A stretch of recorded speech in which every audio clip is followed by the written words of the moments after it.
FM in Seattle, a service of the University of Washington. I'm Kevin Cole, down in the performance space with Yola Tengo. Welcome back to KEXP.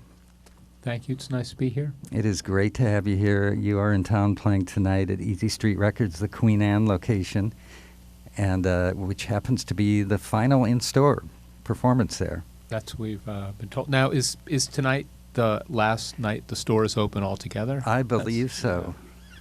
So I think it will be pretty crazy down there tonight, and it's going to be really fun. But really, thank you so much for being on the show this afternoon. I'm super excited, and listeners are thrilled. The new record, Fade, is out, and can we hear a couple songs? Yes. Start things out. This is, if you'll turn to side 2, this is the first song on side 2 called I'll Be Around.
Dead Air, everyone's favorite.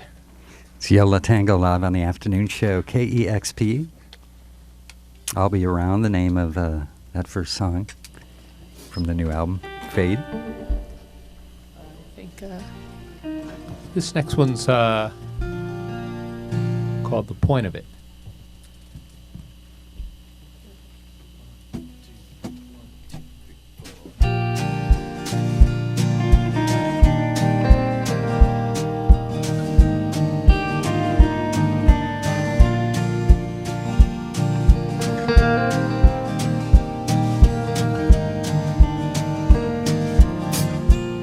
You're screaming in my ear, what's the point of it? When you're sure no one can hear, or none that you'll admit. Say that we're afraid, say that we were wrong. Maybe that's okay. If we're not so strong, that's the point of it.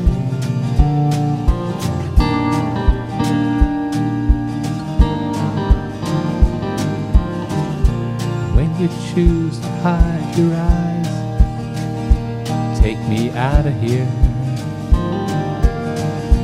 Finding comfort in our life before it disappears. Say that we're afraid, say you're not the one.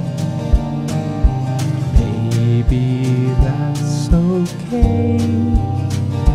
If we're not so young, that's the point of it.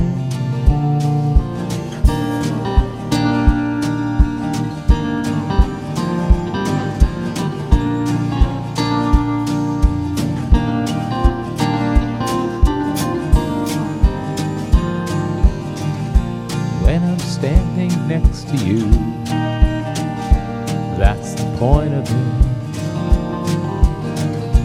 When there's no one but us two, that's the point of it.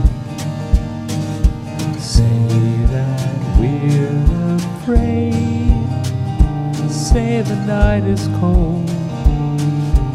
Honey, that's okay. If we're getting old, if we're not so strong, if our story's told, that's the point of being.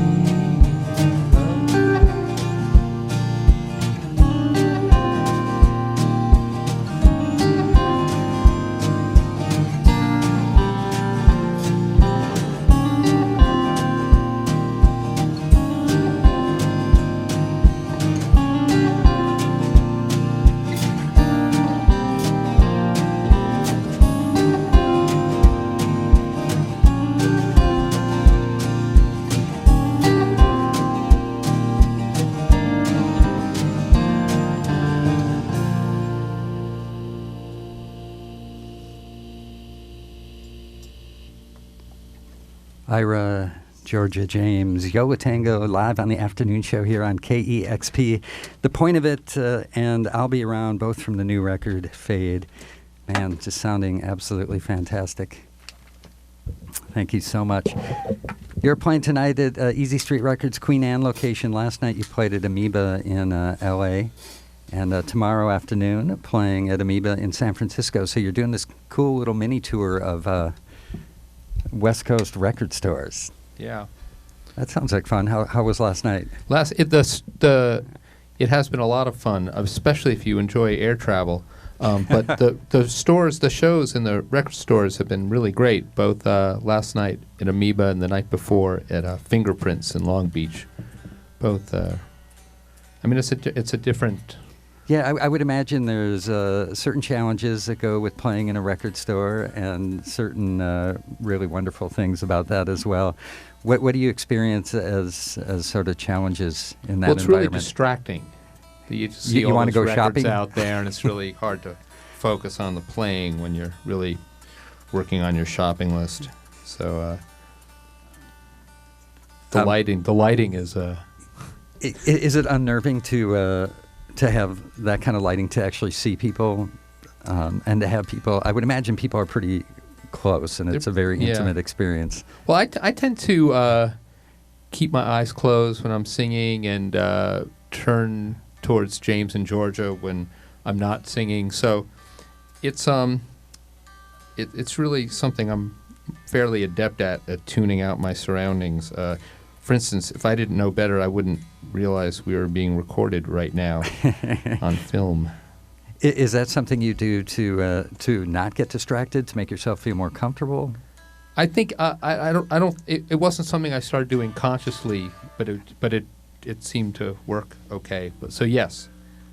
Now, when you book a tour like this, do you do you book it around favorite record stores or favorite cities?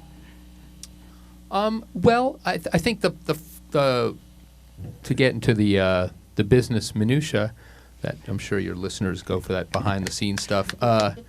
Yes. We're not coming out this way till May. Yeah. We're going to be touring in the East, starting very soon. So it was partly a way of, getting out here when the record was brand new, and then actually it was really more Matador that selected the stores that they know them better than we do. So it just came about that way. Well, it's great to have you here, and it's also great timing that you're playing at Easy Street Queen Anne tonight. That's a great store, and sad to see them, shut their doors after today. I was going to ask you, you sort of answered it, that the official tour starts next Wednesday, I believe, in North Carolina or Virginia. I saw a couple months of the schedule. It looked pretty intense, including a month in March in Europe, I think, right? Pretty intense.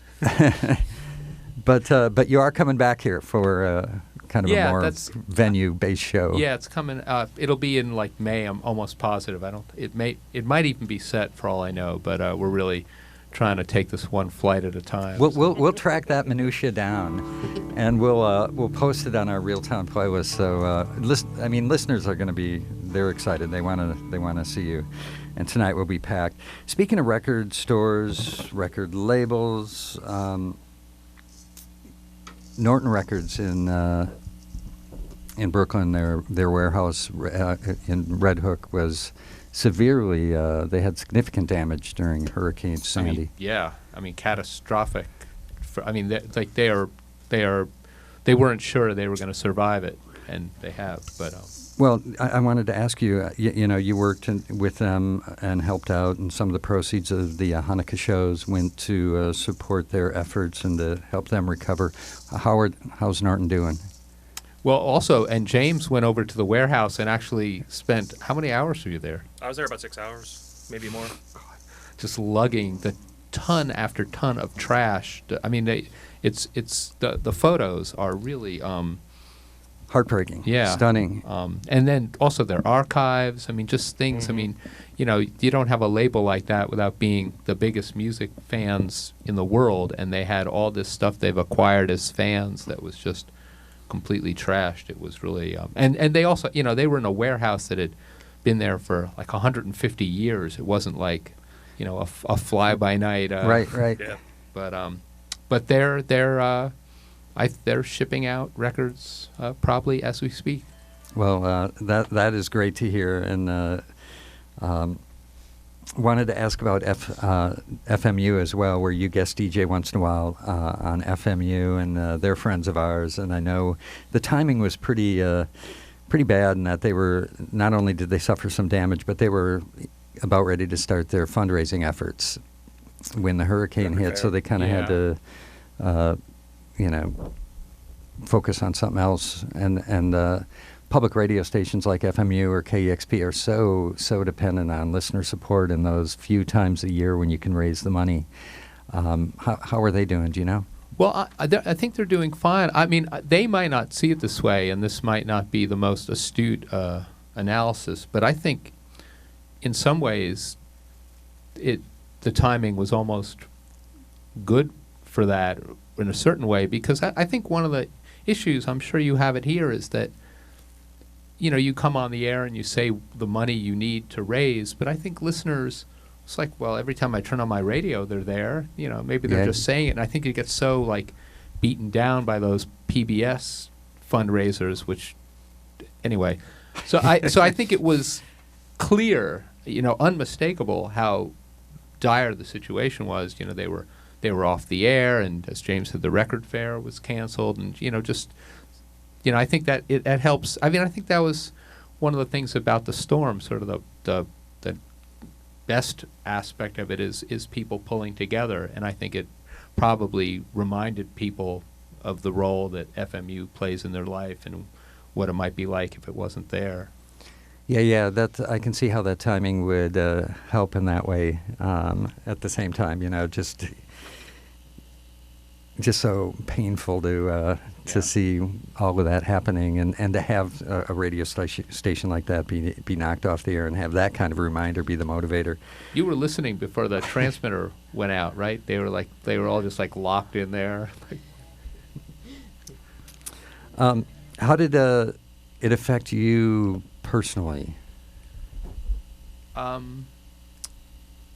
I cleverly escaped before it happened. I was in a very nice hotel in Paris when the storm. So What about afterwards, coming back and witnessing the recovery efforts?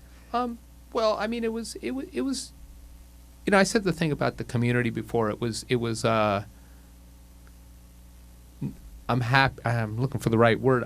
I'm glad that we had our Hanukkah shows kind of in place, and we didn't know what we were going to give the money to, but then once the storm happened, it became obvious that that's what it would go to various organizations that were helping with the recovery, and it felt good that you know you were able to contribute to your community in some way. But as far as like personal losses, ours were minimal compared to what was going on around us. Mm-hmm. Yola Tango Live on the afternoon show, playing tonight at Easy Street Records in Queen Anne, or the Queen Anne location. There's a new record came out this week, Fade. This is the first album that you have recorded in 20 years with a new producer, and somebody that I assume was a friend of yours, John McIntyre. Yeah. From Sea and Cake and from Tortoise. What was it like working with John? Everybody's looking at Georgia. It was great. It was great working with John. Very different. We never, worked with him before. His studio is really cool. He has a lot of amazing old gear, a lot of synthesizers and all sorts of stuff. And he works very quietly, quickly, and efficiently. Quietly, too. Kind of staying out of the way. Sorry? Staying out of the way? Yeah. Well, Yeah, I was it was going to great. ask, does working with a new producer, did it affect the process of the recording? Probably. I'm not sure I could put my finger on it exactly how. I think to a certain degree, the three of us kind of work the way we have been working over the years, and even to the extent that we've changed, I think that had nothing to do with either John or Roger Moutinho, just the way we have developed over the years. We had actually a fair amount of the tracks we had actually James recorded in our practice room, and we just brought them over and added to them. So it was kind of a process already in motion. So at that point in time, are the lyrics all done and the basic song structures are completed? No and James yes. is shaking his head no. No to the lyrics, yes to the song structures. Although some of them change as when we're there. I mean, I think I've actually, against my better judgment, read some of the reviews of the record, and it's funny to see what gets attributed to John. I would say very little of what I've read people crediting him with is actually true. I mean, what he really did is it's the environment that he creates and when the working environment is a little bit different, the work is a little bit different. So, we're just listening to what we're doing. He's listening to what we're doing, and we're just sort of changing our plans on the fly when it seems appropriate, and frantically working on lyrics at every other moment.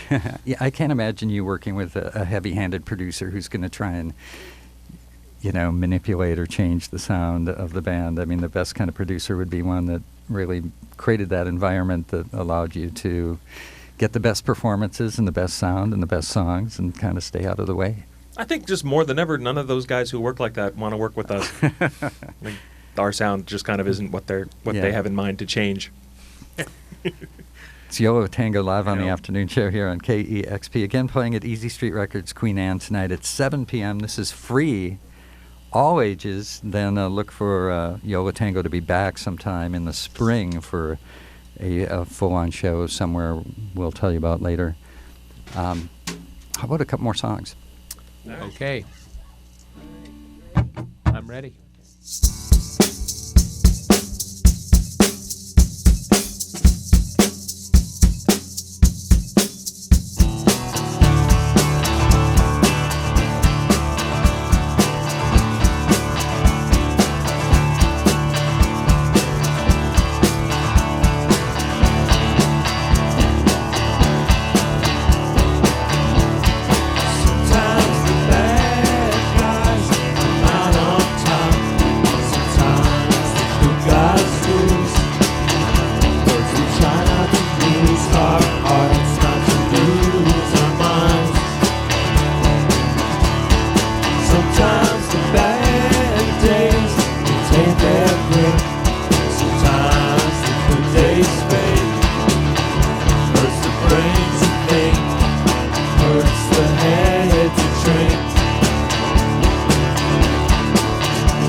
Tango with Ohm on the afternoon show. Man, that is an incredible song. Thank you so much. All right. You're welcome. Sometimes I feel in between songs I'm kind of like the golf commentator. Useful guitar solo, that. Over the years, we've been asked often if we couldn't be in a rock band, what our dream job would be. I always... not just a sportscaster, which would be good, but I always thought the bowling guys really had the best job of all. Why is that? I don't know. There's just something about bowling analysis. Yeah. It looks easy, I think. You just comment on how much wax there is on the lane and have a hot dog. You have to know all the technical pin configurations. Yeah, but they're right there on the triangle. They just tell you, 7... right there. That's true. Did you watch Saturday afternoon bowling shows when you were growing up? I think I've just made it clear that I did. All right. Ira, do you ever watch that show, How It's Made? No. Do you know that show? No. It's a Canadian show where they just show things being built, usually in industrial settings. I'd like to be a writer for that show. I think that would be my answer. Or a writer for America's Funniest Home Videos. I mean, the show writes itself, but... it's just strictly out of love. In the How It's Made show, is it just your curiosity, your interest? Do they usually pick pretty unusual, compelling things? Well, the show is super Canadian. So it's on today's show, candles, hockey sticks. Curling? Yeah, curling. The science behind curling.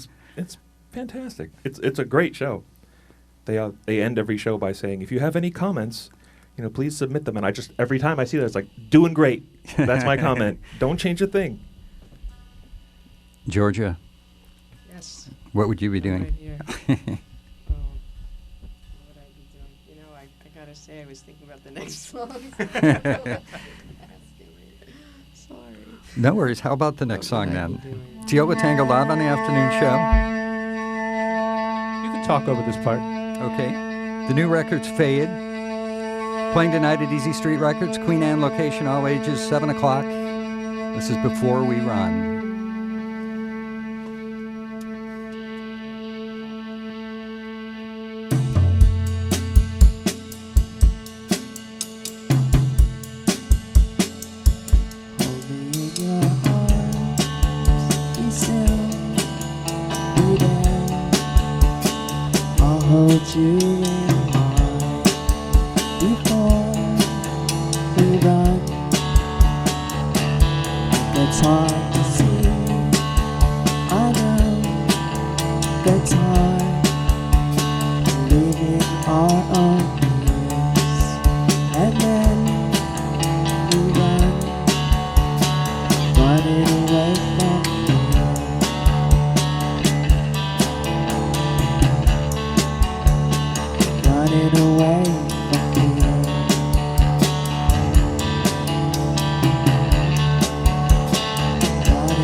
goes black before we lose our love.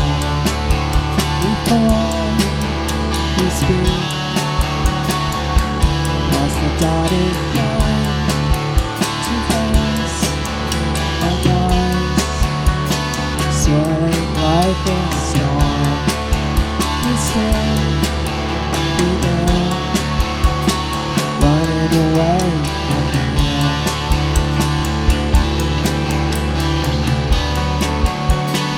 Running away.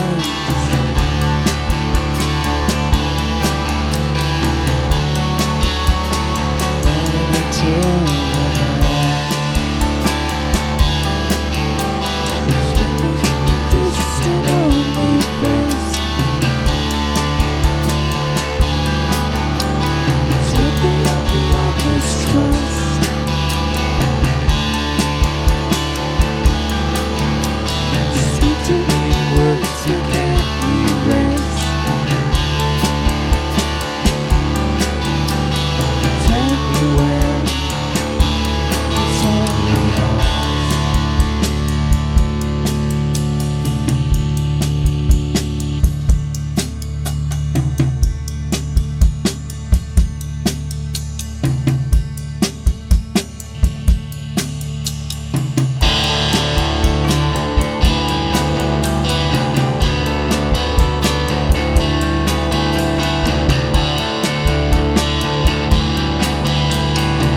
Giola Tango, Before We Run from the new album Fade, live on the afternoon show, KEXP.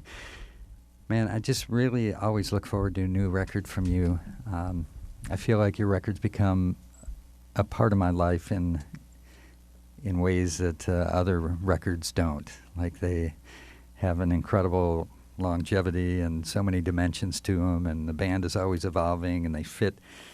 They kind of go parallel with my life, at least, and nothing seems contrived, yet there's so much thought and detail put behind the record. So I just want to thank you for that. Appreciate that so much.